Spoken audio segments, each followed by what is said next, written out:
Bien, muy buenas tardes a todos.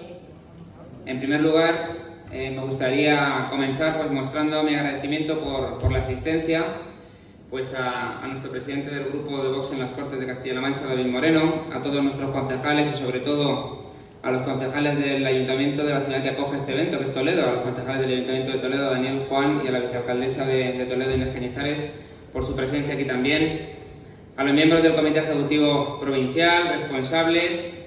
Quiero, y me vais a permitir la licencia de Conchi, que ha hecho un trabajo excepcional para que esta conferencia se lleve a cabo también, coordinadores, afiliados y al público en general. Muchísimas gracias por estar aquí. De manera muy especial, por supuesto, pues también quiero dar las gracias por estar aquí hoy en nuestra ciudad para esta conferencia, pues a las dos personas que me acompañan en la mesa, a Julio Enche y a Patricio Lons. Muchísimas gracias a los dos por venir hoy a Toledo a esta conferencia. Muchas gracias. No es mi labor hoy presentar a Patricio Lons, es la labor de Julio, pero sí que me gustaría hacer una breve reseña precisamente sobre Julio, sobre el presentador, sobre quién va a presentar al conferenciante.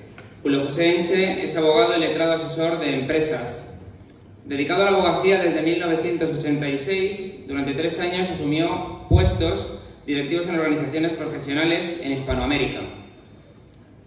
Destaca su faceta de investigador de Derecho Histórico, fruto de lo cual ha sido autor del libro Las leyes de Indias, donde reconoce la labor de defensa de las comunidades nativas que llevó a cabo la Corona de España desde el primer momento, en contraste con la práctica que hicieron otras potencias europeas. También es coautor de un libro titulado Cartas hispanistas al rey de España, cuyo objetivo es acercar al ciudadano medio de forma sencilla y amena las verdades históricas de los 3 siglos de convivencia en los territorios americanos bajo la monarquía hispánica. Hoy, entre el público, pues nos acompañan personas del mundo de las letras, de la historia, de las ciencias, del arte, de la enseñanza, de la política, de la empresa, pero sobre todo nos acompañáis personas con un profundo amor a España y a la hispanidad. Ese amor es el que llevó a Vox a convocar el Foro de Madrid en 2020 a través de la Fundación Disenso, con la firma de la llamada Carta de Madrid en defensa de la libertad y la democracia en la iberosfera. Por cierto, Patricio fue uno de los firmantes de esa carta. De igual manera, a través de esta fundación de Disenso, se crearon el diario La Gaceta de la Iberosfera e iniciativas y proyectos de carácter cultural para promover y transmitir la historia y cultura de nuestra nación. El compromiso de Vox con Hispanoamérica, así como con la idea de hispanidad, entendida como un patrimonio cultural y humanístico compartido, está fuera de toda duda. En palabras de nuestro presidente Santiago Abascal, es la mayor obra de hermanamiento entre pueblos de la historia universal. Estoy seguro de que actos como este que hoy convoca Vox contribuirán a poner un granito de arena, primero en la defensa de la hispanidad y después en su conocimiento y divulgación. Sin más, cedo la palabra a don Julio Enche. Muchísimas gracias.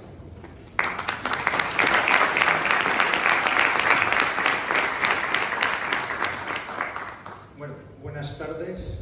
Muchas gracias por la invitación. En primer lugar, quiero expresar que esto para mí es un alto honor por 3 razones. La primera, por estar en Toledo. Las raíces de España están aquí. Aquí está toda la sujeción que tiene ese gran construcción, castillo que hemos hecho entre todos que se llama España. Segundo, motivo, un honor, satisfacción para mí es por haber sido estudiante de la Universidad Laboral de Toledo.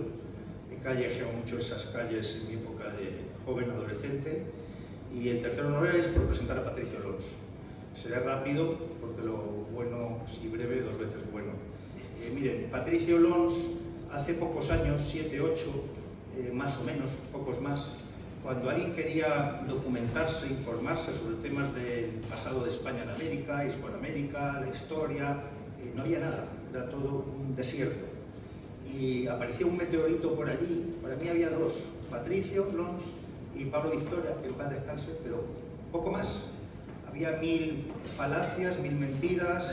Las personas que nos gusta la historia, que investigamos, que leemos, que sacamos archivos, documentos viejos, pues estábamos huérfanos. Y había alguien que levantaba la voz, valiente, coherente, no tienen complejos, dicen lo que ven con energía, y para mí Patricio Lons, hoy un buen amigo, era un ídolo, por decir lo que decía. Y en ese sentido él, pues ya digo, como Carlos Victoria, ha creado, junto quizá con el libro de Elvira Lorca Barea, ha creado una generación de personas que estudiamos, trabajamos, investigamos, divulgamos, y hoy, a Dios gracias, esto tiene una inercia positiva, digamos, claros, y se nota aquí y se nota en muchos foros donde nosotros acudimos. Así que es un lujo y un honor tener a un señor que viene desde la Argentina hasta aquí para hablar de nosotros, y cómo lo hace él. Y luego, para rematar la presentación, para mí tiene un valor añadido Argentina, que es argentino, porque Argentina tiene un protagonismo especial en la reivindicación y defensa de la hispanidad y de nuestro pasado común, de la civilización de más de 500 millones de personas. El Día de la Hispanidad y de la Raza no lo inventamos nosotros. Eso fue un presidente argentino que se llamaba Hipólito Yrigoyen. Y es el que se ocurrió y dice, oiga, estamos orgullosos de esto. Y puso una semilla. Luego, otro dato, hay una mujer que se dirigió al Vaticano pidiendo la beatificación de Isabel la Católica, personaje de una dimensión gigantesca, que hoy no lo vamos a tener tiempo de hablar, pero que sería bueno que defendamos esta personalidad de una trascendencia universal. Fue una argentina. Y hoy en día hay unos mosqueteros de Argentina, Marcelo Bullo, que lo conocerán, y Patricio Lons, que se están batiendo el cobre. Y por eso hay que estar agradecidos con Argentina, que además es un país, yo que he viajado bastante por América, en el que estamos como en casa, como creo que él está aquí. Entonces, para mí, dejarle la palabra, decir que están ustedes de enhorabuena, que él está cosechando y recibiendo frutos, pero que los que venimos detrás tenemos que contribuir a esa tarea. Con ustedes es un honor presentarles a Patricio Lons, profesor universitario, periodista, investigador, divulgador.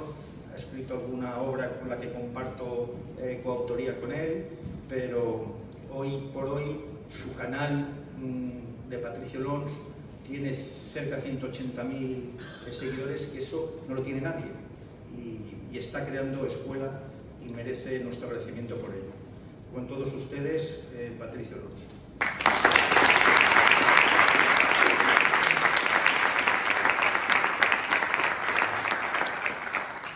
Bueno, muchísimas gracias a todos por invitarme y gracias a Julio por tus amables palabras y haberte acordado de esa mujer argentina, Berta Bilbao Richter. Lo que siempre me llamó la atención que su segundo apellido era alemán, que se le ocurrió, creo que era enfermera, y se le ocurrió iniciar el proceso de canonización. De hecho, tuve la oportunidad de ver el archivo del proceso, y el que me lo mostró en España es un español mitad argentino. Así que yo tengo la curiosa idea de que los argentinos debemos pertenecer a alguna logia secreta de la cual ni nosotros somos conscientes. Estamos todos lados, en la corona de Holanda, sé que el actual rey tuvo alguna novia argentina, bueno, en Roma, y bueno, también estuvimos en el Barcelona, pero esa es otra historia. Ahora, ¿por qué yo titulé ¿por qué es importante amar España? ¿Y por qué un argentino debería hablar de esto? Me dirían muchos. Bueno, porque Toledo fue, acá el emperador Carlos V recibió en 15 oportunidades. Por lo tanto, donde está el rey, está la capital. A ver, de hecho, ahora también es así, si no, no veríamos a los jefes de Estado de las grandes potencias que cuando viajan se abren un edecán con la valija con los códigos de guerra. Entonces, ¿qué quiere decir? Que la capital está donde está el jefe de Estado. Así que, por lo tanto, de alguna manera, Toledo fue capital de las Indias. Por lo menos, de hecho, de parte jurídica, eso te lo dejaría a vos, Julio, pero de hecho fue capital nuestra. Así que creo que los argentinos en particular podemos decir algo. Por otra parte, para los argentinos, la imagen de Toledo y de su alcázar tiene una importancia histórica si rememoramos los hechos gloriosos que ocurrieron en esta ciudad. Ahora, la cuestión es si hay que amar a España, ¿por qué hay tanta gente que trata de destruirla? Una cosa por la cual yo creo que uno debe amar algo, el valor de lo que uno puede amar, lo mide también la magnitud de sus enemigos, ¿cierto? A España no es que la han hostigado y la hostigan países del tercer mundo, algún país muy pobre perdido en Asia o en África. Los mayores enemigos de España han sido grandes potencias. Francia en algún momento, Inglaterra siempre, y eso creo que nos da una magnitud de lo que es España. Por eso hoy me duele un poco decir algo que voy a decir no para ofenderlos, sino en todo caso para que se enojen para bien, pero no me gusta ver España como protectorado de Marruecos. Eso a mí como argentino me ofende, porque de chico a mí me enseñaban en la escuela, en 4º grado, me decían: vos tenés una patria que se llama Argentina y tenés una madre patria que se llama España. El amor a España yo lo aprendí, creo que estando en 1er grado, cuando leí la primera biografía de San Fernando. Apenas sabía leer y mi padre me regaló la historia de San Fernando en un formato de historieta, creo que acá le dicen cómico, te veo, ¿no? Donde veo a un rey medieval y debajo un árabe que le entregaba el alfanje. Y yo me di cuenta inmediatamente que el que estaba arriba del caballo tenía que ver conmigo, y el turbante y el alfanje mucho conmigo. No, yo no veía turbantes en Buenos Aires. El otro, de alguna manera, aunque no tenemos Edad Media en América, pero lo veía relacionado con nosotros. Entonces, yo me puse a pensar en la magnitud de nuestros enemigos, que tienen como objetivo destruirla, y lo vemos que eso se está dando en todas las políticas de sumisión que tiene España, sobre todo a entidades antiespañolas. Así, yo nunca entendí por qué España no se lanzó realmente a tener una geopolítica con la ecúmene española. Cuando yo era chico, creo que acá había un programa que se llama 300 millones, que se refería a los 300 millones que hablábamos español en aquel momento. Ese programa se veía en Argentina. Julia María llegó a tener un programa en la televisión argentina. Entonces, todavía ustedes recorren lugares en Buenos Aires y dicen: acá vivió Ortega y Gasset, por ejemplo, acá vivió Julia María, acá vivió tal o cual otro profesor español. Entonces, yo me pregunto, ¿por qué tanta preocupación por la Unión Europea, que me parece que no nos ha beneficiado mucho, y no se pensó en una política en serio para unificarse con toda la hispanidad? El ataque permanente que vemos en España lo vemos hoy, cuando escuchamos a la muy azteca indígena señora Claudia Sheinbaum, azteca de Lituania, que estoy seguro que los aztecas descubrieron Lituania o Bulgaria, porque la otra ramalla es búlgara. Cuando vemos esa denostación que hace España, en realidad yo no creo que le preocupe mucho a España. Lo que está haciendo es denostar a México. Lo que está tratando es borrar en los mexicanos la conciencia de que podían ser la potencia más grande de la ecúmene hispanohablante. Porque para contar la cantidad de habitantes que tiene México, hay que juntar la cantidad de habitantes que tiene España, Colombia y Argentina. Y si contamos la esfera de influencia que ellos tienen en las Antillas, en Centroamérica, más sus hermanos que tienen en Estados Unidos, y hay que sumar 3 o 4 países más. Entonces, ¿de qué manera se puede impedir que los mexicanos se conviertan en potencia? Destruyéndoles su pasado. Para destruir su pasado, se la agarran con el rey y dicen que el rey tiene que pedir disculpas. Que el rey tenga que pedir disculpas, primero que es un disparate, pero segundo, en realidad lo único que busca la política mexicana es destruir a México y que México no tenga conciencia de grandeza. Ese es el único objetivo. Yo no creo que ni Claudia Sheinbaum ni López Obrador, cuando se vayan a dormir, estén pensando en España, ni mucho menos en el rey. Sí están pensando en cómo convencer a su pueblo de que tienen que seguir en una planitud absoluta y mantenerlos en la pobreza como se lo mantiene desde hace 200 años. Yo a veces cuando veo que algún español me dice: no, yo a veces soy, estamos charlando con un amigo, a veces soy republicano y a veces monárquico. Yo los invito a que visiten Hispanoamérica y vean el retraso que produjeron las repúblicas durante 200 años y van a venir acá y se van a volver casi absolutistas. Porque va a decir: bueno, sí, la verdad, no me gustan algunas cosas que hace Felipe o Juan Carlos, pero comparando, me parece que lo que habría que hacer es fortalecer el sistema. Entonces, este ataque a España, insisto un poco en esto para no entender por qué la debemos hablar. Fíjese que se traduce en un ataque mortal. España está recibiendo un ataque mortal. ¿Dónde se ve eso? En la baja natalidad que tiene España. El hombre antiguo, yo estoy como los políticos, que tienen anteojos para leer y otros para hablar.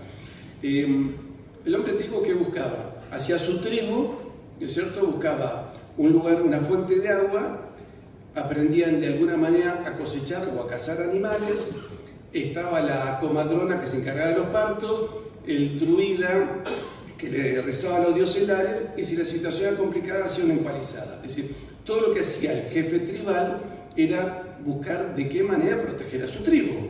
Eso es lo lógico. Hoy vemos, mutati mutandi, ya no se le llama jefe de tribu, se le llama señor de la Moncloa.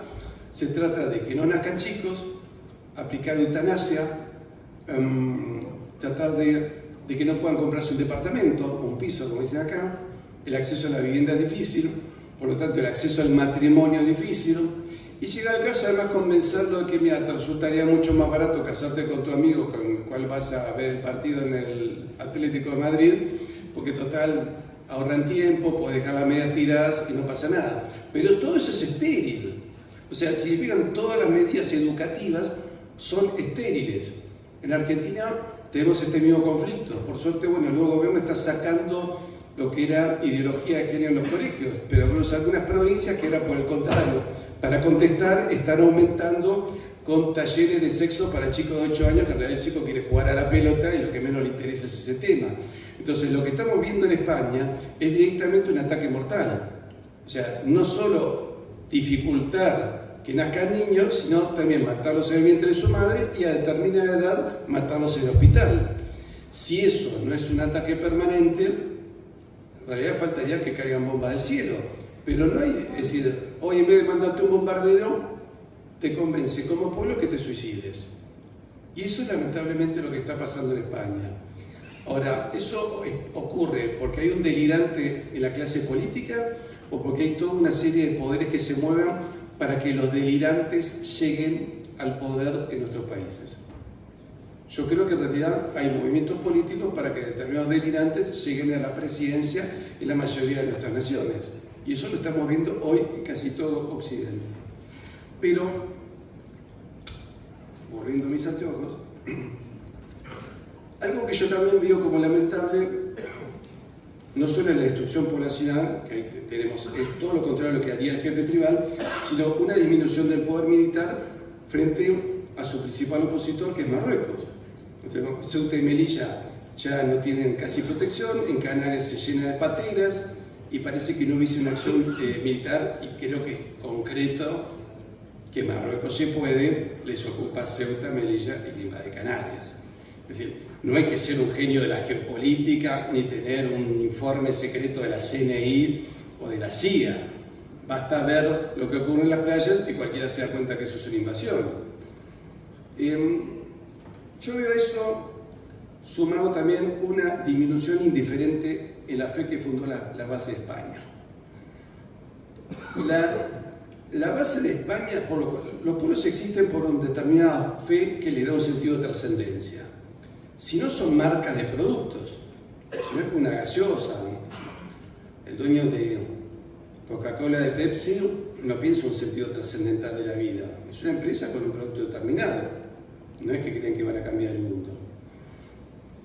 Pero los pueblos, los países, las naciones, los reinos, existen en la medida que haya una fe común que los haya fundado y que se mantenga en el tiempo. Si esa fe termina siendo un elemento indiferente para sus pueblos, ese pueblo lentamente se está suicidando. Y esto viene de largo. Ya Quevedo, siglos atrás, hablaba de que había intentos de destruir España. Yo recuerdo siendo muy chico, en Argentina, la cantidad de pensadores preocupados porque veían que había un ataque contra España. Estamos hablando de la década del 60, 70. Todavía no había cambiado el régimen. y ya había intelectuales que denunciaban con preocupación que se estaban sentando las bases para la destrucción de España. Y decían, bueno, ¿y ustedes por qué les importaría? Porque si España se muere, por efecto dominó, nos morimos todos en América. Cuando el gobierno argentino, y esto no es un paso de factura, decide enviar alimentos a España, que no fueron gratis, España los pagó. Concretamente, en un momento de bloqueo, se tenía conciencia que si España se moría, Argentina antes o después también se iba a morir. Entonces fue política del Estado argentino venir a proteger, a tratar de paliar el hambre español. De hecho, cuando la piel de toro se teñió de rojo, y lamentablemente sus abuelos se mataron entre sí, y alguien decidió el asesinato de un sacerdote argentino y de unas diplomáticas uruguayas, la Marina de Guerra Argentina se vino hasta España para proteger toda la gente que se pudiera. Yo no sé si saben los españoles, pero por lo menos 1.491 españoles fueron subidos a buques argentinos para poder rescatarlos del terror que se les venía encima. Entonces, concretamente para los argentinos es una preocupación en el plano espiritual, en el plano político y en el plano material la situación de España. No nos es indiferente. No es que a mí se me ocurrió, se me dio por estudiar la historia de Tailandia, con lo cual lo respeto mucho, pero no tiene nada que ver con mi tradición. España sí es mi tradición y es la base fundacional de la Argentina. Entonces, esta disminución indiferente de la fe que funda la base de España y que le dio sentido a los pueblos de la península, que lograron entender, ¿qué es lo que logran entender cuando se da el cambio espiritual del paganismo al cristianismo? Ellos entienden que sus dioses lares daban paso a Cristo y María. Por eso yo creo realmente que los pueblos de América, perdón, los pueblos de España, dejaron de estar de rodillas ante el error, se pusieron de pie y sus almas, las almas de hace 2000 años, se blindaron de eternidad. Si hay algo por lo cual los argentinos somos hispanistas, es porque consideramos que los españoles están hechos de un metal llamado eternidad. Entonces, creo que lo que hay que entender que la historia del mundo es un antes y un después de España. Así como hay un mundo antes de Cristo y después de Cristo, es España la que toma ese testimonio como en una carrera de postas y dice, esto lo lleva al mundo. Por eso creo que sinceramente España nació en el Pilar de Zaragoza. Es una pregunta que me han hecho. ¿Para usted cuándo nació España? Algunos me dijeron, ¿no cree que nació en 1978? Es curioso eso, porque si nació en 1978, los argentinos, ¿cómo es que hablamos español? Sobre todo todos aquellos que nacieron antes de 1977. Tenemos un problemita. Entonces, yo creo que en ese momento, en el Pilar de Zaragoza, nació el alma española. Para mí, el alma española es la unidad de un pueblo forjado en miles de combates, dulcificado por el mensaje de María a Santiago en el Pilar de Zaragoza. Ese es el lugar donde nace España. Es el momento fundacional. Después están mis amigos que dicen, no, pero yo que sé, no tengo fe, no tengo fe. Pero esos son 5 pesos aparte.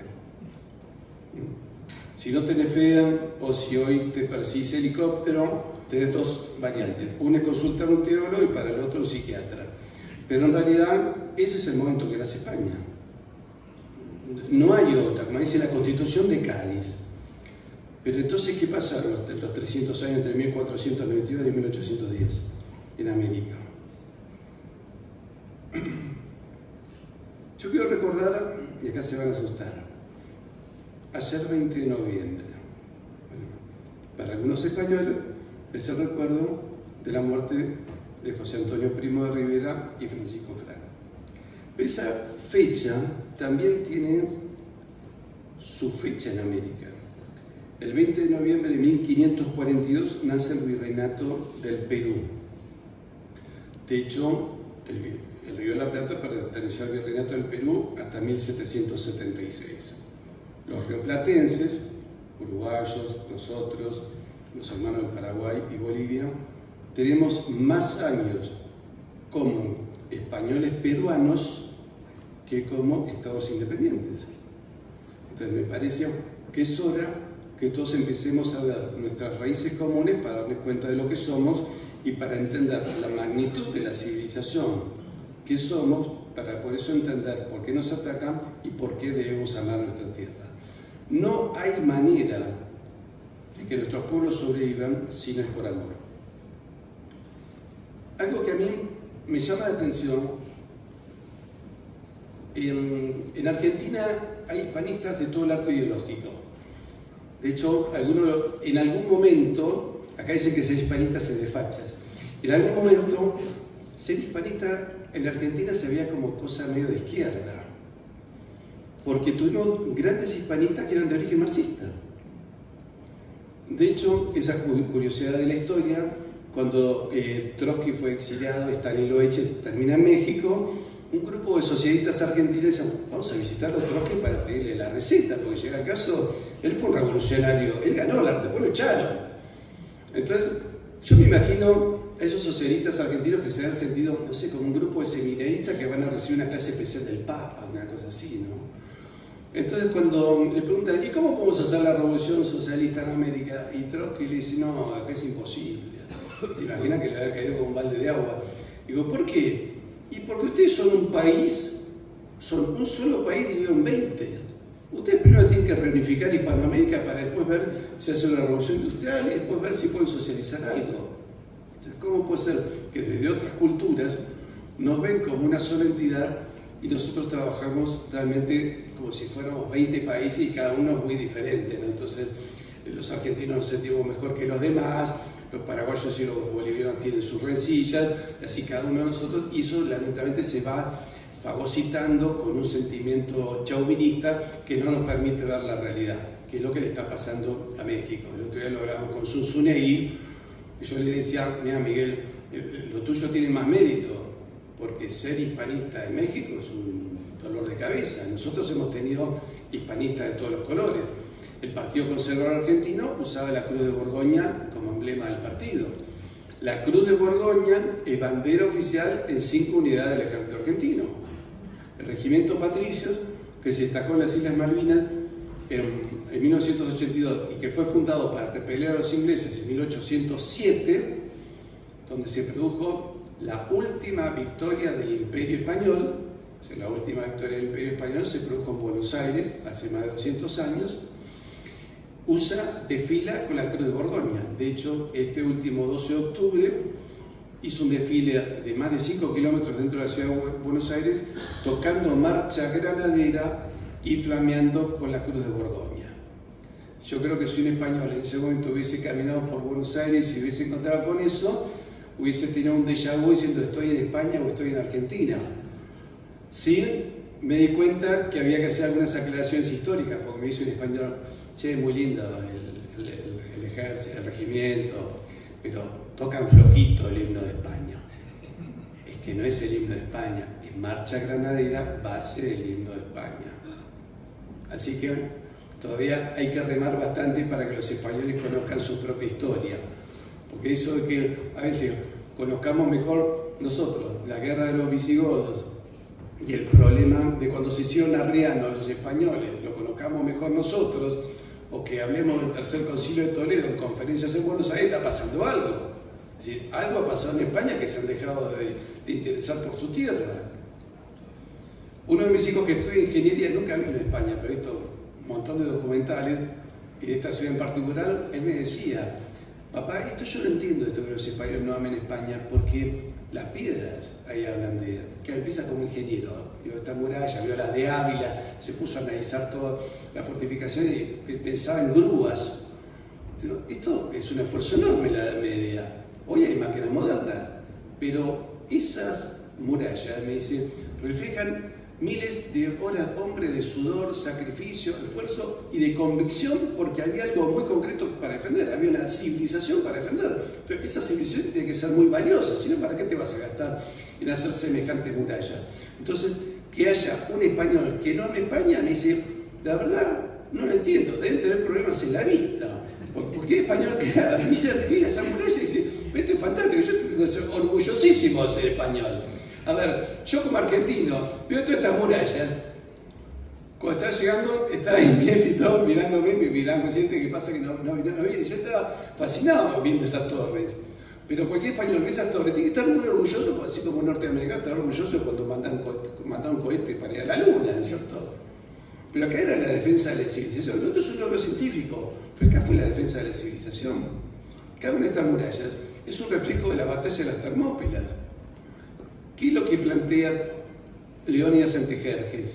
Nosotros somos concretamente esto. Es parte de su occidente, es parte de Grecia, es pensamiento.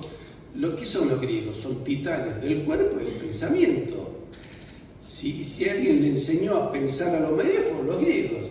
Entonces, esa gente está dispuesta a luchar y morir por eso. España es la continuidad. ¿Por qué nombré el virreinato del Perú?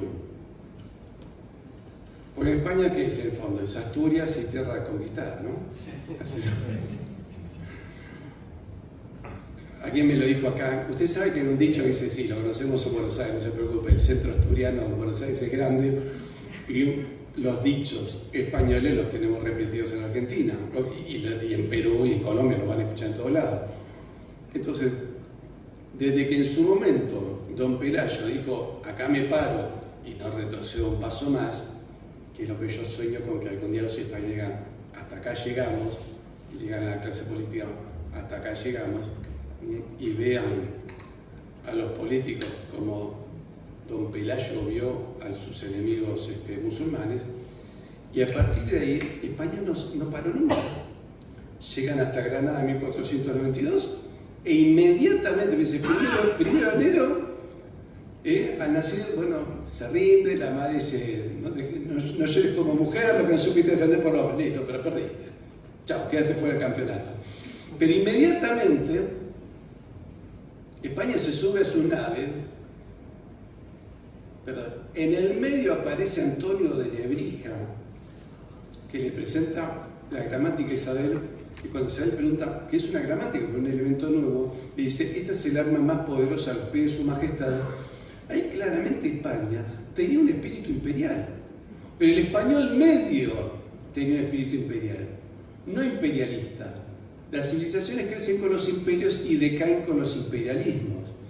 Era la fe católica y la civilización que representábamos, éramos hijos de Roma y de Grecia y del pesebre de Belén, dijo, esto hay que llevarlo al mundo. Así como los romanos en su momento se dieron cuenta que ellos veían, hay más Roma detrás de la foresta. Más allá de los límites, sigue habiendo Roma. Y España se dio cuenta, más allá de los mares, ¿no? Como decía José María P. Manso, el azul del mar, el caminar del sol, hay más España, porque hay más almas para llevarle la cristiandad. Y ese fue el espíritu que hizo grande España y que hizo felices a los pueblos de América. A los pueblos de América y a los pueblos asiáticos. Cuando en algún momento se discutía qué vamos a hacer en Filipinas, y preguntan, ¿qué hay en Filipinas? Y dice, mire, no hay mucho, hay canela. Y Felipe II pregunta, ¿hay almas? Y sí, hay gente, hay almas, sí. Entonces vamos. ¿Qué jefe de Estado se pregunta, che, habría que ayudar a tal pueblo que tuvo un terremoto?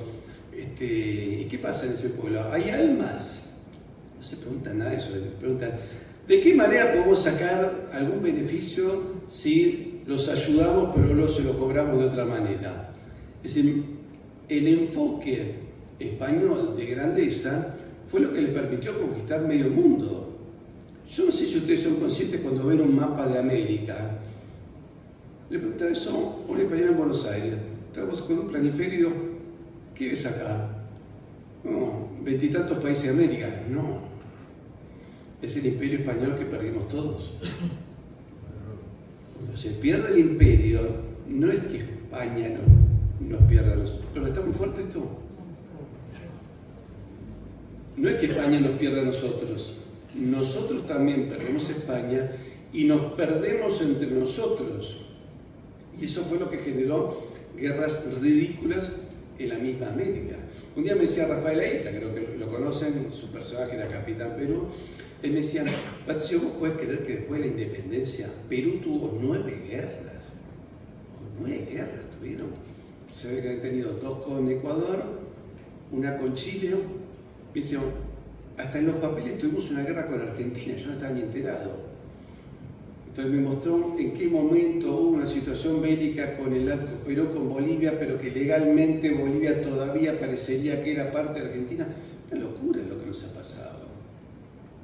Entonces nos perdimos mutuamente y todavía tenemos reproches. Por ejemplo, a mí me ha pasado ya conocer 4 guineanos de Guinea Ecuatorial que cuando me ven todavía me tratan como compatriota. Me decía un guineano que forma parte de ese oficial del Ejército de España.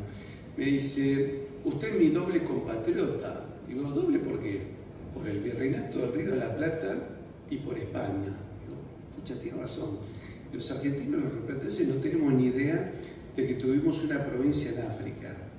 Ellos todavía hoy nos reprochan, los guineanos, que los argentinos no sepamos esa historia y guardan una avenida para que algún día los argentinos lo recordemos, que se llama República Argentina, y una escuela que se llama República Argentina. Dice, fíjese que esa escuela todavía mantenemos los colores azul y blanco de su bandera para que algún día ustedes se acuerden que fuimos uno solo.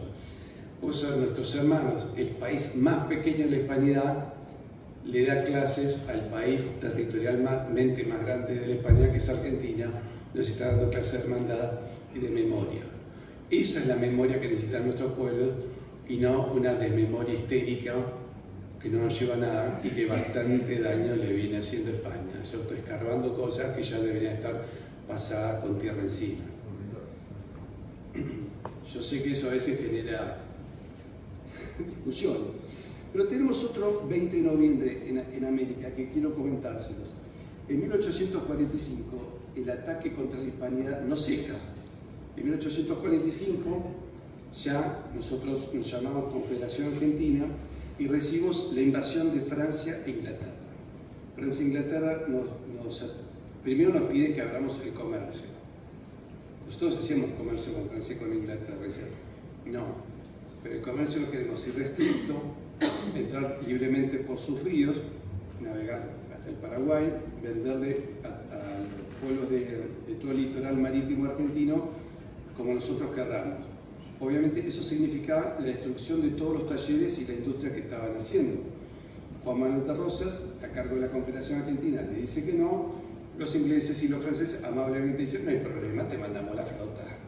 Como saben ellos, ¿no? Tocan la puerta, pero si no se la abrimos, la abren a cañonazos. Bueno, el resultado de ese ataque del 20 de noviembre de 1845 terminó en una victoria argentina. Fue una guerra, porque fueron varias batallas, peleaban abuelos que habían peleado durante la secesión de América y iban a pelear con sus nietos. Ese era el espíritu. ¿Por qué? Porque todavía se mantenía ese espíritu español. Y algo que no le perdonaban a Juan Manuel de Rosas, a cargo de la Confederación Argentina, que él quería restaurar las virtudes españolas en América. Él era plenamente consciente que la separación había traído nada más que calamidades. Entonces, de alguna manera estaba tratando de recomponer con Uruguay, Paraguay y Bolivia, y de alguna manera quería recomponer los lazos con España, porque España estaba todo el siglo XIX, fueron de guerras civiles, o sea, tampoco la situación era fácil, pero de alguna manera quería restaurar eso.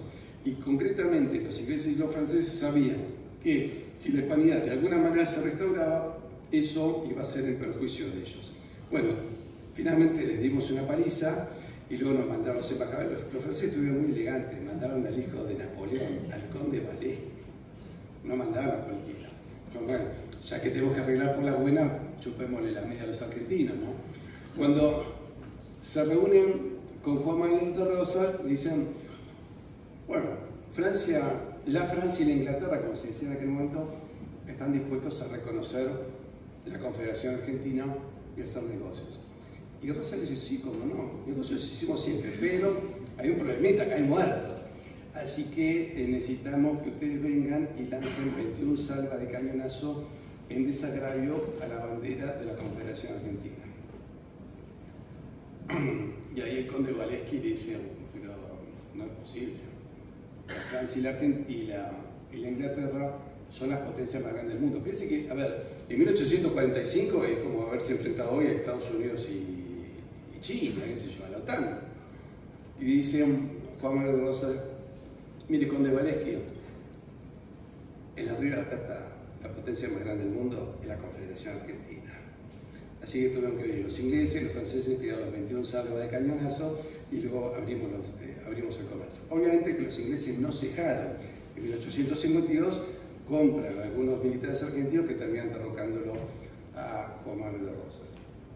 Ahora, si uno ve la magnitud de los enemigos que tenemos, que planifican sistemáticamente cómo destruirnos, lo vimos, con el secesionismo catalán hace 7 años, ¿no? Vio declaraciones de logias reivindicando los derechos de los catalanes a ser un país independiente. Y curiosamente, vemos un reflejo en Chile y en Argentina, donde sectores similares que respondían a Londres defendiendo los derechos de los mapuches a ser un país independiente. El sitio web de los mapuches se llama themapuchenation.org y su sede está en Bristol, Inglaterra, donde no hay mucho mapuche. Hay un mapuche y si usted ve la lista de los miembros del grupo de ese portal mapuche, hay un mapuche que pone el nombre y luego son todos personajes ingleses. Entonces, a día de hoy buscan destruirnos permanentemente. ¿No será que somos realmente importantes en la historia para que nos quieran destruir? Porque no es que nos quiere destruir gente buena, nos quieren destruir gente mala y para eso están buscando todas estas leyes antifamilias que van buscando la disminución de la población. Entonces uno tiene que empezar a sumar las piezas. ¿Por qué quieren que cada vez seamos menos y por qué cada vez nos hostigan más? ¿No será que los españoles tenemos un complejo de inferioridad que no nos corresponde? ¿Y no deberíamos tener una concepción de grandeza? Yo creo que el español tendría que ser agrandado. Bueno, para eso los argentinos podemos dar alguna lección, porque agrandados un poquito son, ¿no? Así que con un empujoncito alcanza. Pero realmente yo creo que los españoles deben estar muy orgullosos de ser españoles. Y me quedé pensando que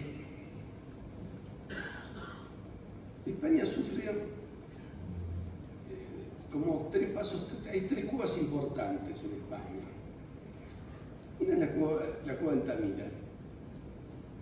Yo creo que esos proto-españoles miles de años atrás se dieron cuenta que ellos no eran animales, era algo importante, eran capaces de plasmar en piedra las actividades de toda su vida.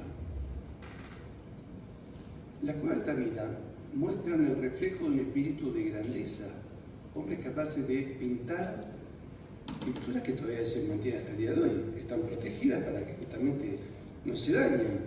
Pero eso, si uno mira la cueva de Altamira, debía tener un sentido de orgullo, es decir, yo tengo que estar orgulloso de eso. Acá hubo antepasados míos, los abuelos, mis abuelos, hasta 100 generaciones atrás, que fueron capaces de crear pintura y plasmar su vida diaria en una pared. La segunda cueva que yo veo importante es Covadonga. Y ahí don Pelayo dio clase de lo que había que hacer. Y si ustedes se fijan, lo que se decía en Covadonga fue la geopolítica de España durante 800 años hasta que se recuperó toda la península. Pero fue además la geopolítica de 3 siglos más en América. Entonces, en Covadonga nace, yo diría, la geopolítica de Hispanoamérica. No digo que don Pelayo tuviese conciencia, porque tampoco sabían si había un continente, pero que ahí, de hecho, él no era consciente de América, pero sí era consciente de los valores de su civilización que debían llegar hasta el infinito. Y esa concepción la toma Isabel, era un genio geopolítico, y lo lleva a América. Y la tercera cueva creo que es la que están viendo los españoles ahora. Y es por lo cual yo creo que debemos recapacitar y debemos volver a amar España. Estamos viviendo la caverna de Platón. ¿Se acuerdan la alegoría de la caverna de Platón? La gente que proyecta una falsa realidad con luces y ellos creen que eso es el mundo. Uno logra salir, ve que la realidad es otra, cuando vuelve le pega. Y a veces, claro, cuando uno viene y habla de los valores de España, es cierto que uno recibe algunos palos. Los recibe acá en España, los recibe en Argentina, los Zunzunegui en México puede entrar con garrote, ¿no? Pero esa es la realidad. Estamos viviendo la caverna de Platón. No puede ser que el español medio se crea lo que dice la televisión. A ver, ¿qué es una conductora de televisión? ¿Por qué creen que eligen a determinadas conductoras de televisión? Porque tienen 4 doctorados en historia, estudiaron en Salamanca, que se conocen los pasillos de Alcalá de Henares. No, se eligieron por bonita, bien pintada y ser la novia del dueño. Esa es la realidad de la televisión en España, en Argentina y donde quieran verla. No es que es un centro, un oráculo de pensamiento. Y después le creen a los políticos. Eso me sorprendió muchísimo. En España hay españoles que le creen a los políticos. Acá hay una política divina, yo la he entrevistado en el Calle. Pero creerle a los que realmente tienen poder, a mí me parece un delirio eso. Y creo que esto de creerse la leyenda negra hasta el absurdo es porque no nos hemos puesto a pensar. Yo no me imagino, yo soy mezcla de españoles con italianos, franceses y alemanes. Yo me imagino, ahora me voy a hacer un planteo, como mis antepasados galos y mis antepasados germanos fueron dominados por Roma, y yo debería hacerle una demanda a Giorgia Meloni porque tengo un complejo que no he podido asumir. Pero Giorgia Meloni me dice que usted tiene parte de sangre de Florentina también, así que voy a entrar en un problema muy confuso en mi personalidad. Yo no me imagino hoy también a Macron y a Meloni haciéndole un reclamo a Mongolia por la batalla de los campos cataláunicos, donde Flavio Aezio y Teodorico tuvieron que luchar contra las tropas de Atila. Entonces, realmente, plantearnos en América la leyenda negra es algo que va contra los intereses americanos, contra los intereses españoles, y lo más triste es que haya españoles que se lo crean. Vuelta a vuelta, en Buenos Aires hay mucho turismo y vienen muchos turistas españoles. Me he peleado más de una vez con algún español y el español parecía yo. Decía una española, estaba perdida con un mapa, le digo, a ver señora, la ayudo, ¿dónde tiene acá? Digo, ¿dónde? España. Ah, qué lindo España. Bueno, lindo no, usted con las cosas que le hicimos. Digo, señora, creo que recién nos conocimos. Yo no veo que usted me haya hecho nada. No. Me refiero a cuando los matamos. ¿Qué sé yo? A veces tengo gripe, pero yo gozo de buena salud. Y la mujer debe haber creído que yo era estúpido. Pero dice, no, cuando matamos a... Mire, señora, si España no hubiese venido, mis tatarabuelos que llegaron de Europa y mis chonos que llegaron de España no hubiesen tenido esta tierra para construir sus sueños, enamorarse y hacer su vida. Y tampoco la tenían los indígenas, porque donde pisaba Inglaterra no se salva ni Pocahontas. ¿Alguna vez ustedes fueron chiquititos y habrán visto ese dibujito animado del demonio de Tasmania? Y en Australia, la península de Tasmania, hacia ese lugar las tropas inglesas fueron empujando a las tribus para que cayera en la península, porque sabían que ahí no tenían salvación, no tenían escape. Y cuando entraron a la península los masacraron. Hasta 1960, los aborígenes australianos figuraban en flora y fauna, no en población. En flora y fauna. ¿Sí, no? No solo los consideraban animales, los consideraban plantas, flora y fauna. Pues decían, bueno, fauna, fauna y flora. Así que, ¿qué eran? Un pedazo de yuyo para los ingleses. Pero con ese concepto, ellos fueron por el mundo. No dejaron universidades, no dejaban nada. Cuando yo camino por Hispanoamérica, me encuentro con 30 universidades y 1000 hospitales. En México todavía hoy funciona el hospital que fundó Hernán Cortés. El edificio original todavía existe. Han hecho alrededor, uno más moderno, pero el original ahora lo usan como oficinas y museo, pero todavía existe. Los ingleses preocuparse por la salud de los sioux olvídense. Algo que les sorprendía a los ingleses es decir, en el mundo español hay indios que terminan siendo nobles, que entran en la milicia, y algunos llegan obispos, y lo miran como una rareza. Imaginarse un Sioux como obispo de la iglesia anglicana, olvídense, no, el mejor indio, que después la política norteamericana, el general Sheridan, ya en los Estados Unidos decía, el mejor indio es el indio muerto. Y lamentablemente, los estados hispanoamericanos, nacidos de la separación de América, tuvieron una política similar. Porque el problema del indio americano con el blanco nace a partir de la independencia de América. Esa es la realidad. Me acuerdo hace unos pocos años atrás, hablando con un profesor de historia muy joven, le pregunté por qué él defendía tanto España y la obra de los jesuitas. Y él me dice, profesor Duré, un apellido catalán, me dice, pero el profesor no me vio la cara, dice, sí, ¿qué tenés tu cara? Le digo, soy indio, soy guaraní, me dice, no un 90%, tengo un 10% que está relacionado con mi apellido. Pero el pueblo guaraní sale de la barbarie gracias a la obra de los jesuitas. Y cuando aparecieron los bandeirantes, nos aprendimos a defender gracias a la obra de los jesuitas. Por lo tanto, en mi sentimiento, España nos convirtió en un pueblo civilizado, así como Roma lo hizo con los íberos, ¿cierto? O los griegos con el pueblo, con los italotas, la ciudad de Nápoles, que es decir Neópolis, ciudad nueva, eran griegos sus orígenes. Lo mismo pasa con España con nosotros. Y a los libertadores, nosotros la verdad no tenemos nada que agradecerle. Significó el daño para nuestros pueblos, significó la pobreza, significó el retraso, me dice hasta el día de hoy. Entonces, yo creo que el drama que vivimos hoy es un sentimiento de orfandad. Y yo creo que hay que salir de ese sentimiento de orfandad que tienen los españoles.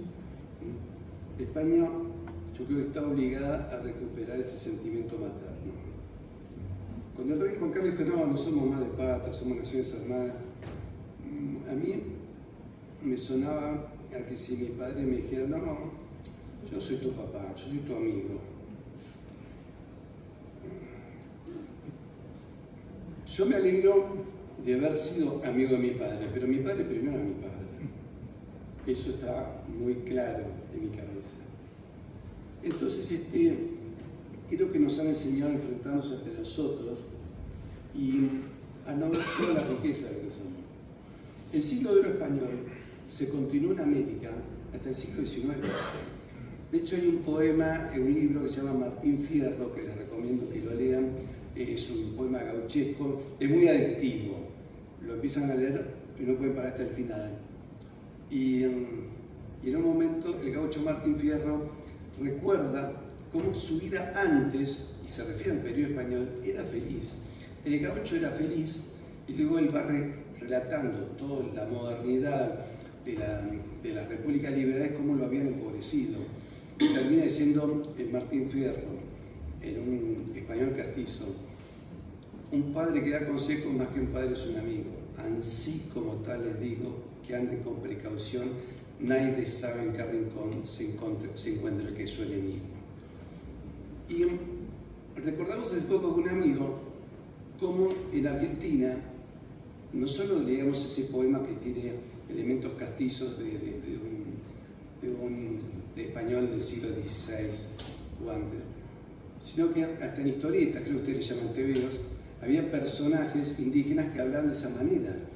Y en el colegio nosotros aprendíamos a leer el Cid Campeador con el lenguaje que se había escrito, a punto tal que los chicos a veces jugábamos a hablar de esa manera y recordábamos, ahí los digo, ¿te das cuenta de la cantidad de palabras en español antiguo que nosotros sabíamos?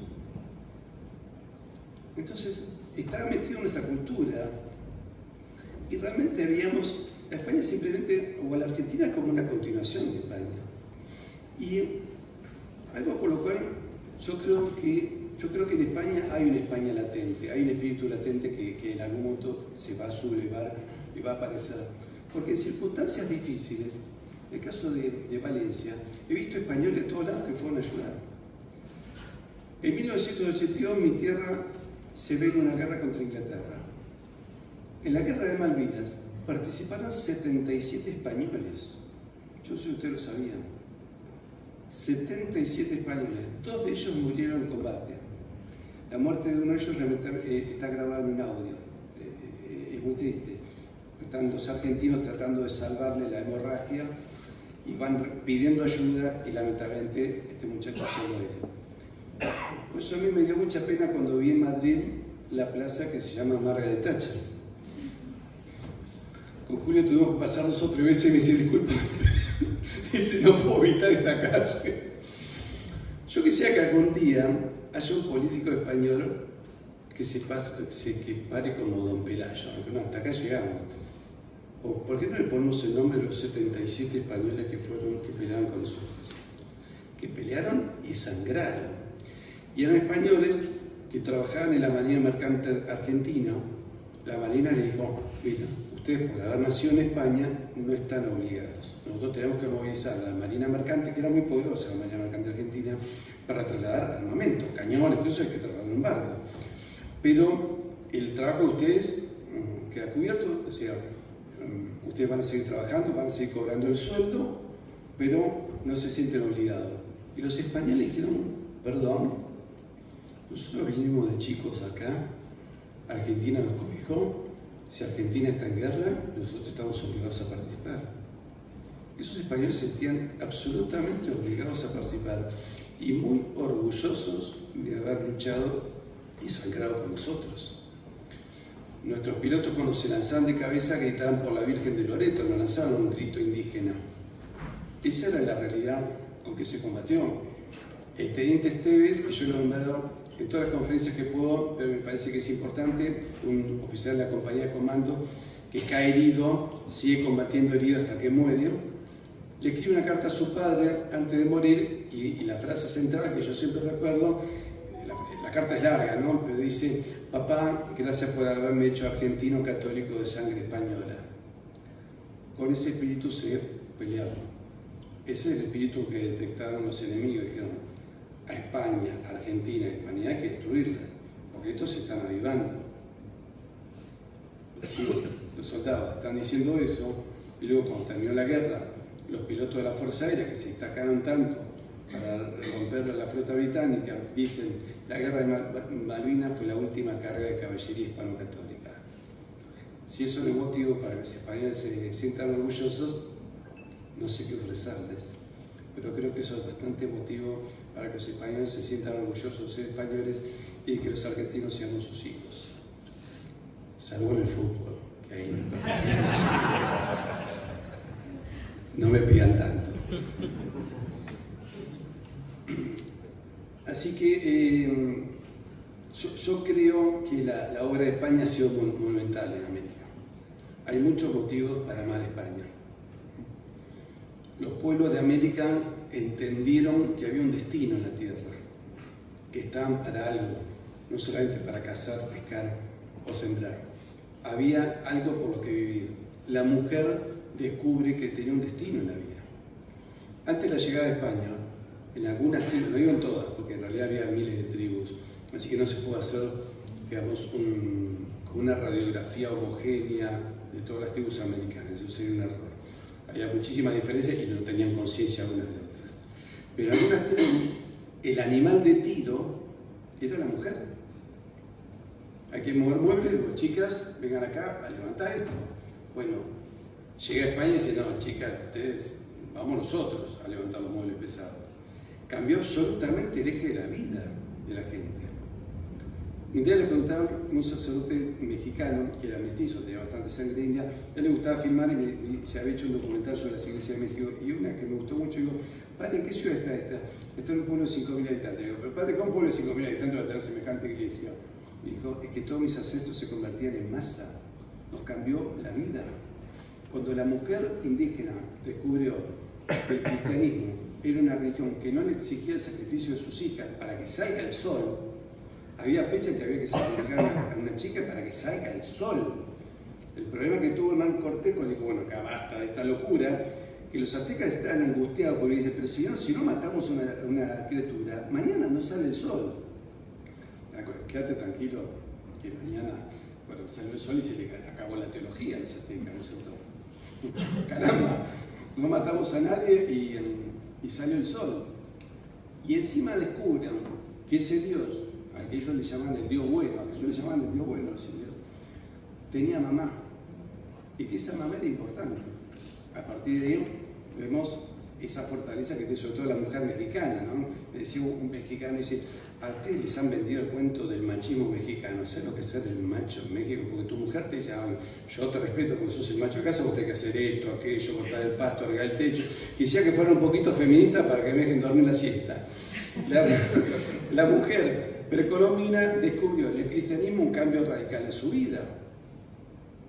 Entonces, si ustedes se fijan, hay un antes y un después en la historia. Es todo un continente que cambió su manera de pensar. De un país de 500.000 kilómetros cuadrados tenemos 20 millones de kilómetros cuadrados donde se cambia la vida. De ahí, por eso vemos en el momento de la guerra de independencia, algo que me llamaba la atención cuando era chico, era por qué San Martín tenía que usar soldados de raza negra y tenía problemas con los indígenas. Pero como, a ver, si la guerra es contra España, los indígenas dirían, bueno, nos estamos liberando de España. Me encuentro con que San Martín dice, cuidado que los pampas no se enteren de lo que estamos haciendo, pero los indios puelches, de lo que estamos haciendo nosotros. Si mi almohada supiera por dónde voy a cruzar los Andes, la quemaría. Y el problema que él tuvo con los indios, que los indios lo iban vigilando, y cuando él cruza los Andes se encuentra con 6.000 araucanos, le hicieron la guerra a él y a todos los secretos de la República de Chile. Los araucanos pelearon, de lo que yo encontré, y no quiere decir que sean los únicos, 42 combates y batallas con la Cruz de Borgoña. El nombre de lo que ellos consideraban su señor natural, que era el rey. En 26 oportunidades ganaron. Bien, cuando tienen que rendirse en el archipiélago de Chiloé, le dicen, nos rendimos pero entregamos los pabellones del rey y queremos esto, aquello y lo más allá, y mantuvieron cierta autonomía. Hasta no hace muchos años atrás, yo vi una protesta de los habitantes de Chiloé y el alcalde de Chiloé, protestando contra el gobierno de Santiago, de la capital de Chile, salió con la roja igualda. Y la gente salió con la Cruz de Borgoña, pero con puntas coronelas. ¿Cuáles son la Cruz de Borgoña con puntas coronelas? Las que pertenecen a regimientos históricos. Y al alcalde decirle al presidente de Chile, le recordamos al gobierno de Santiago que nosotros fuimos chilenizados a la fuerza. Eso, siglo XXI, todavía queda la fuerza del recuerdo de España en América. Me contaba una persona de Mendoza que ella tuvo que hacer un trabajo de investigación en Chile y vio en una casa humilde, dice, un retrato de Fernando VII. Y dijo, perdón, ¿y este retrato qué hace acá? Y la chilena dijo, es nuestro rey. Pero hace 200 años que no es nuestro rey. Porque además, algún día se iba a morir Fernando VII. La chilena lo miró con desdén diciendo, es nuestro rey, y ahí se acabó la conversación. Dice, todavía queda latente en los pueblos de América esa madre que alguna vez alguien se forzó esta ruptura y esta división familiar.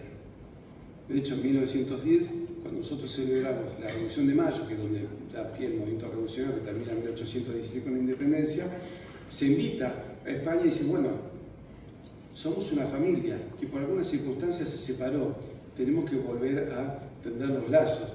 Y vino la infanta de España, que era creo la tía de Alfonso, 1910, que estaba Alfonso XII o XIII. 13.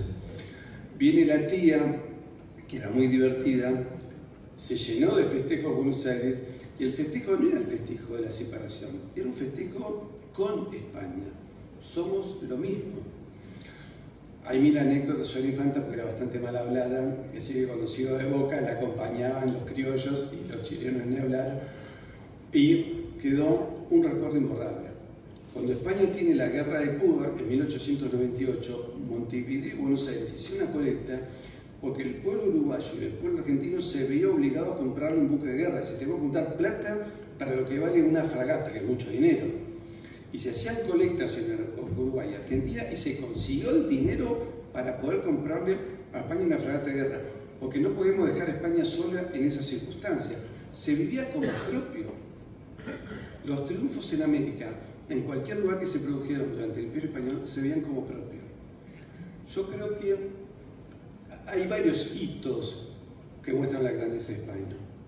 Uno de los cuales, incluso por los cuales creo que a Isabel la Católica no la canonizan y difícilmente la lleguen a canonizar, que creo que es la gran injusticia de Roma, ¿no? De la burocracia romana, no vamos a decir la Iglesia, es porque ella en la pragmática de 1497 acuñó moneda soberana, cosa que al mundo financista no le perdona a nadie.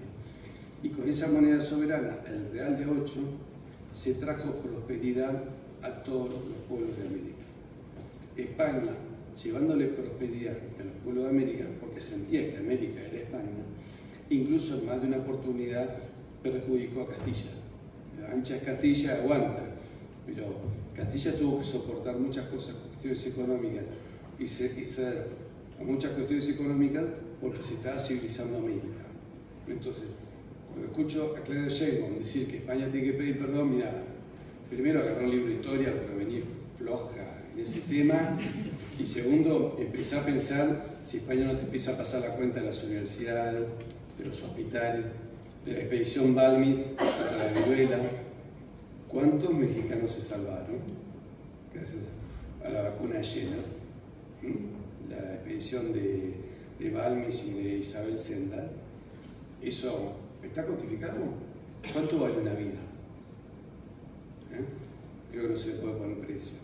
Y además México, los problemas que tuvo fue a partir de la independencia. Decía el duque de Moctezuma, que tuve el gusto de conocer a él y a su esposa, decía, nuestra familia fue perseguida por la República. Porque la familia Moctezuma tuvo que salir de España perseguida por la República Mexicana. Y Alfonso Borrego, que todos lo conocen, el bisnieto del cacique Jerónimo, él me decía, mira Patricio, el problema que tuvimos los apaches chiricahuas con el blanco, nace recién con el blanco del Estado de México y luego con el blanco anglosajón. Pero la verdad que nosotros, con el pueblo español, no tuvimos problema. Y me dice, mi bisabuelo hablaba español y era cristiano. Me dice, no es que era, dijo, no era San Juan Bosco, pero su cabeza era cristiana. Pero el abuelo de mi bisabuelo ya vivía en viviendas que los españoles habían enseñado a construir. Además, bueno, los indios pueblos sabían cómo construir, España les enseñó, les mejoró la vida. Y si el abuelo de mi bisabuelo ya era cristiano y hablaba español. Nuestra integración con el mundo se debe a España, me dice. Obviamente que si la leyenda negra caló nuestro pueblo. Yo me encuentro con hermanos apaches que me vienen con que España, que Luis de Oñate con 120 hombres dominó 8.000 indios. Digo, mira, le dijo, si 120 españoles con arcabuces dominaron 8.000, en realidad pasamos vergüenza. Claro, la selección argentina perdió con la de Zimbabue, no, callémonos la boca, no hablamos más de fútbol, ¿viste? Se supone que tenemos que ganarle a Zimbabue 20-0. Entonces, disculpen esta analogía futbolística, como siempre digo, desde que le ganamos a la selección africana de Francia, porque parece que en Francia ya no hay francés, africano, bueno, nos hemos agrandado un poco, pero esa es la realidad de nuestra civilización. España durante 3 siglos logró un desarrollo constante de la economía en toda América.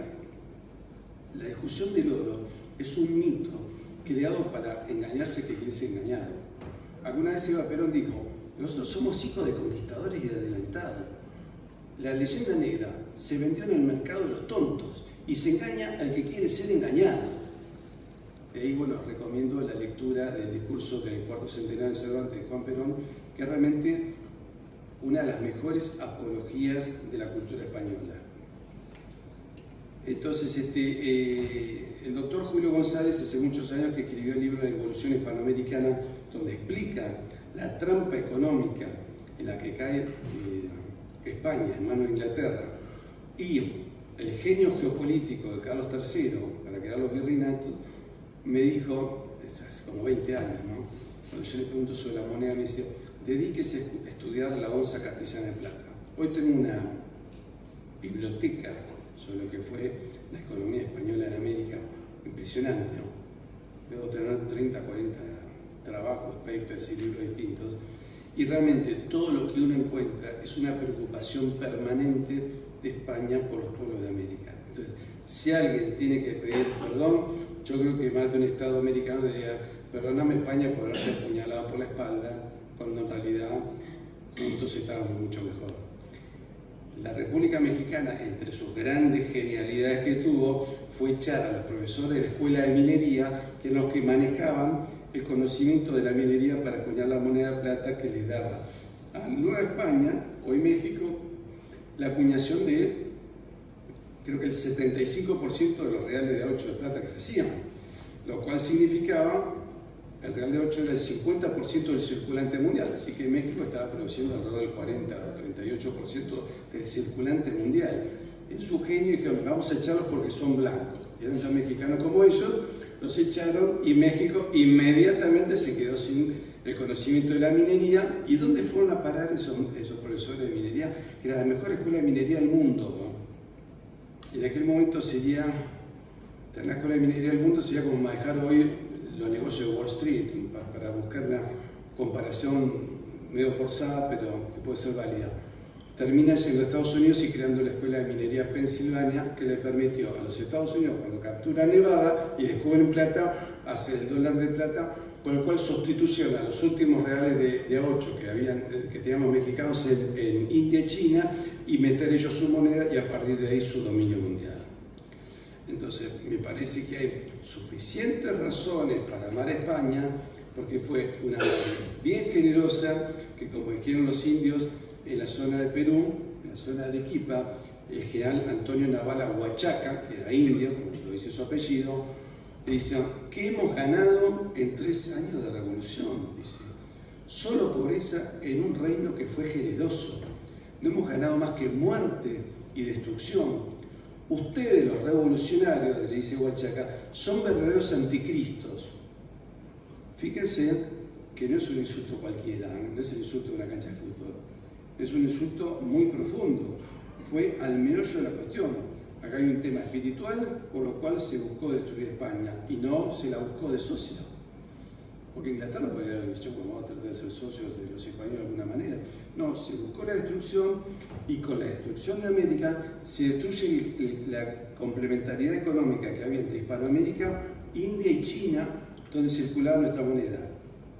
Y eso significó la intromisión de la Compañía de Indias Británica en la India, para que la India deje de producir cereales y se ponga a producir opio, y el opio vendérselo a los chinos. El resultado fue no menos de 20 millones de hindúes muertos de hambre, y hay que tener la sangre fría, ¿no?, para condenar a tantos millones de personas al hambre, y unos 20 a 30 millones de chinos que terminaron muertos o como muertos vivientes a causa de la droga. Si alguna vez los historiadores de China e India hacen el revisionismo completo, que lo están haciendo, en la India ya se estudia todo el tema de las hambrunas que produjo Gran Bretaña, pero si algún día lo empiezan a relacionar con la independencia de América, nos vamos a encontrar con todo un revisionismo histórico que lamentablemente va a salpicar a los revolucionarios y a los llamados libertadores de América. Entonces, cuando vemos esa macabra genialidad geopolítica para destruir España, nos estamos dando cuenta que nuestra cultura buscó ser destruida y sigue siendo buscada, se la trata de destruir al día de hoy, porque se deduce, o deberíamos llegar a la conclusión, de que la civilización española, que trajo la magna cristiandad europea al resto del planeta, y debe ser la civilización más grande del mundo. Así que yo diría que los españoles plantémonos ante el mal, ante la Agenda 2030, y digamos, como dijo Juan Manuel de Rosas, el Río de la Plata, con la Confederación Argentina es la potencia más grande del mundo, ante este mundo nihilista, materialista, ateo, que ha perdido todo tipo de valores. Un momentito, la civilización más grande del mundo es la civilización española. Queridos amigos, Santiago y Sierra España.